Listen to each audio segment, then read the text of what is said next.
దేవుడు సృష్టించిన సృష్టి ఎంత గొప్పదనేది మనం వివరించడానికి ఇక్కడ ఉన్నాము. చూడండి, ఈ సముద్రం దేవుడు తన సరిహద్దును వేశాడు. సరే చూడొచ్చు మీరు, దేవుడు తన సరిహద్దును వేశాడు. ఇక్కడ నుంచి మనం ఎప్పుడైతే ఇలా చూస్తున్నామో ఆ సరిహద్దు వరకు రావాలని మాత్రమే దేవుడు నిర్ణయించినాడు. తన అలని అక్కడి వరకే ఆపేస్తున్నాడు దేవుడు. దాని సరిహద్దును దేవుడు నిర్ణయించినాడు. ఎందుకంటే దీనిలో ఉన్న సముద్రంలో ఉన్న జీవులు అవి బ్రతకడానికి కావాల్సిన ఆహారాన్ని దేవుడు ఇచ్చాడు. మనుషుల కొరకు దేవుడు కూర మొక్కలని, నెక్స్ట్ జంతువులని, అన్ని విషయాల్లో మనుషులు తృప్తిగా తినడానికి దేవుడు అన్ని విషయాల్లో దేవుడు ఇచ్చినాడు. చూడండి, ఒకదాన్ని ముట్టుకుంటేనే మనకు భయం అనిపిస్తుంది, కానీ ఇంత పెద్ద సృష్టిని సృష్టించిన దేవుడికి మన జీవితం మార్చడానికి ఒక లెక్క నో. నేనేమంటున్నానంటే, మేము వచ్చే దారిలో వర్షం వస్తుంది. వర్షం వస్తున్నప్పుడు నేను ఏం చెప్పినానంటే, ఈ వర్షం ఓన్లీ 10 నిమిషాలే పడుతుంది. ఎందుకంటే మేఘం ఉన్నంత వరకు మాత్రమే వర్షం రాగలుగుతుంది, తర్వాత వర్షం ఉండదు. అదే విషయాన్ని నేను ఎక్స్ప్లెయిన్ చేస్తున్నాను మా ఫ్యామిలీకి. సో వాళ్ళన్న విషయం ఏంటంటే మొత్తం వర్షం ఉంటుందేమో అని, బట్ లేదు, మొత్తం వర్షం ఉండదు. ఒక 10 మినిట్స్ మాత్రమే ఉంటుంది మేఘం ఉండేంత వరకు అని చెప్పిన. నేను ఆ స్థలాన్ని చూసినప్పుడు నాకు అర్థమైంది ఒక 10 నిమిషాలని, బట్ నేను చెప్పిన 7 మినిట్స్లో వర్షం ఆగిపోయింది. హల్లెలూయా, దేవుడికి స్తోత్రం. ఎందుకంటే మనం ఇక్కడి దాకా రావడము దేవుడి చిత్తము.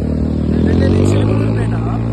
So we are going to the church of తండ్రి సన్నిధి, కాళింరాజ్ చర్చ్, బ్రదర్ చర్చ్. కానీ దేవుడి మార్గ మధ్యలో నాకు తెలియజేసిన విషయం ఏంటంటే, నేను సంతోషపరుస్తా అన్నాడు దేవుడు. అన్ని విషయాల్లో సంతోషపరుస్తా అన్నాడు. నేను ఎక్కడికి వెళ్ళినా దేవుడు సంతోషపరిచాడు. ఈవెన్ యుగాండాకి వెళ్ళినప్పుడు సంతోషపరిచాడు, జింబాబ్వేకి వెళ్ళినప్పుడు సంతోషపరిచాడు, సౌత్ ఆఫ్రికాకి వెళ్ళినప్పుడు సంతోషపరిచాడు. సో ఈ విషయాలను నేను ఎందుకు ఎక్స్ప్లెయిన్ చేస్తున్నానంటే, మీ లైఫ్లో కూడా కొద్దిగానే ఉంటుంది ప్రాబ్లం అనేది, కొద్ది రోజులు మాత్రమే. తన సరిహద్దు సముద్రానికి వేసిన దేవుడు మీ లైఫ్లో కూడా ఒక సరిహద్దును వేసినాడు. ఆ కష్టాలకి, ఆ కన్నీటికి, ఆ బాధలకి సరిహద్దు వేసినాడు. ఎందుకంటే తన జ్ఞానం చెప్పిన దేవుడు నిర్వహించిన విషయాలన్నింటినీ మనం తెలుసుకోవాలి. దేవుడు తన జ్ఞానంతో ముందు పునాదులు వేసినట్ట. ఆయన మొదటి పునాదులు వేసినప్పుడు జ్ఞానం ఉందంట. అది మీరు సామెతల 8వ అధ్యాయం చదివినట్లయితే, జ్ఞానము దేవుడి సృష్టిని చూసి చాలా సంతోషపడిందంట. ఎందుకంటే ఆయన మొదటి సృష్టి లోకము కాబట్టి.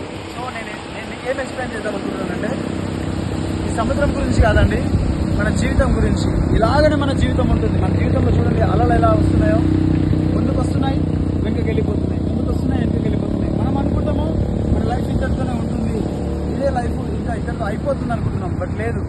దేవుడు ఒక సమాధానమైన స్థితిని తీసుకొని వస్తాడు. కొంచెం సముద్రం దాటి ముందుకు వెళ్ళామనుకోండి, మొత్తం సమాధానం ఉంటుంది.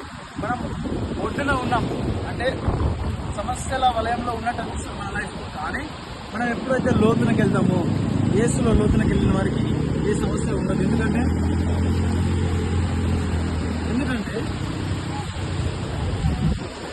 దేవుడి మీద తన హృదయాన్ని పెట్టుకున్న వాడికి దేవుడు సంపూర్ణ సమాధానాన్ని ఇస్తాడని దేవుడు చెప్తున్నాడు.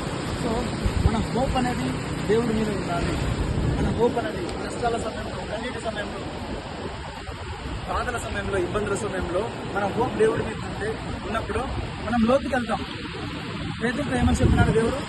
పేతురు, నువ్వు దోణిని లోతుకు నడిపించు అన్నాడు. ఎందుకంటే లోతుకు నడిపించినప్పుడు అక్కడ ఈ అలలు ఉండవు, లోతుకు నడిపించినప్పుడు ఈ సమస్యలు ఉండవు. మనం కూడా మన ఆత్మీయ జీవితంలో లోతుకు వెళ్ళాలి,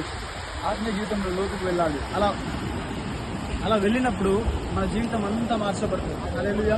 చూడండి, మనం చూసిన ప్రతిసారి నాకు ఏదో తాకుతున్న భయం వస్తుంది తప్ప నాకేం తాకట్లేదు అన్న భయం మనసులోంచి రావట్లేదు. ఎందుకంటే మన జీవితంలో కూడా చాలాసార్లు ఏదో నా జీవితంలో జరుగుతుంది, ఏదో నా జీవితంలో ప్రాబ్లం ఉంది, ఏదో నా జీవితంలో ఇంకా నా లైఫ్ ఇద్దరితోనే ఆగిపోతుంది, నా సమస్యలు తీరవు, నా జీవితమే మారదు అన్న సమయాన్ని నేను గుర్తు చేస్తున్నాను. 100% మీ లైఫ్ చేంజ్ అయిపోతుంది. దేవుడి వాక్యాన్ని చదవడమే కాకుండా దేవుడి ఆత్మని తెలుసుకోవడం నేర్చుకోవాలి. ఎందుకంటే God is the spirit. Those who are led by the spirit of God, they are the sons of God. ఈ విషయం మీకు అర్థమైంది అనుకుంటా. Those who are led by the spirit of God, they are the sons of God. So God is the spirit. So నేనేమంటున్నానంటే, దేవుడి ఆత్మలాగా మీరు వెతకాలి, దేవుడిని ఆత్మలోంచి వెతకాలి, మనసులోంచి వెతుకోద్దు. మనసులోంచి వెతికితే ఈ ఒడ్డున ఉండే అలలాగా ఉంటారు. దేవుడు ఆత్మస్వరూపి కనుక. What is the God? Spirit. That the spirit of God is upon me అని వాక్యం చెప్తుంది. ఆయన ఆత్మ బలములు గొప్పవంట. It's cannot be explainable. So ఆత్మ విషయాల్లోకి నేను లోతుగా వెళ్ళాలని నా ఉద్దేశం. సో ఈ వాక్యం ద్వారా దేవుడు మిమ్మల్ని దీవించింది కాక. ఆమె